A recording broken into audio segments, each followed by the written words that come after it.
course, to us, he was the most beautiful child ever born, boy. And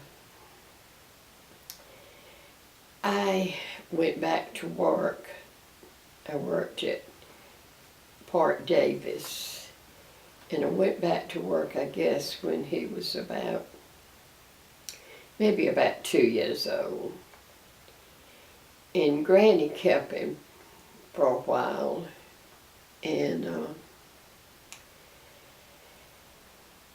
as he grew, I would say about 4 or 5 years old, he would slip off because he wanted to go play down the street with the preacher's children. And he'd slip off and go down there. And Mother said she was going to spank him. They believed in spanking in those days. But said when she was going to spank him, she realized he'd gotten a book and put it in his pants where she was going to spank him. And she couldn't spank him then. She felt so sorry for him because... So on the way home, she would tell me this, and on the way home, he thought I was going to spank him, which I probably was. And he'd say, "Bye, tree. Bye, car. Bye, telephone pole. Bye, people." And by the time I got to home, I was in tears. I guess it was from laughing, I don't know, but I didn't want him to know. But you would have thought he was going to the gas chamber and never going to see anybody else again, that I was going to kill him.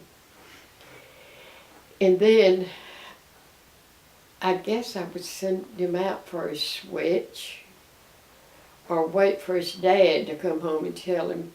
And now I realize how wrong I was, not with the switch, but waiting for his dad, because Frank said he'd come in from work and he wasn't mad at Dan, and I was, and he was the one that had to go punish him.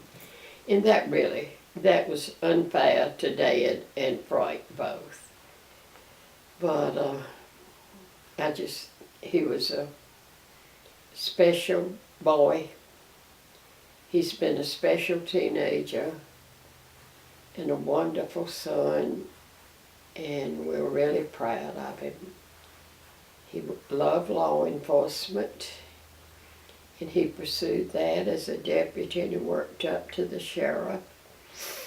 And of course, to me, there's never been a better one. Never was a better one, so I'm proud of my son.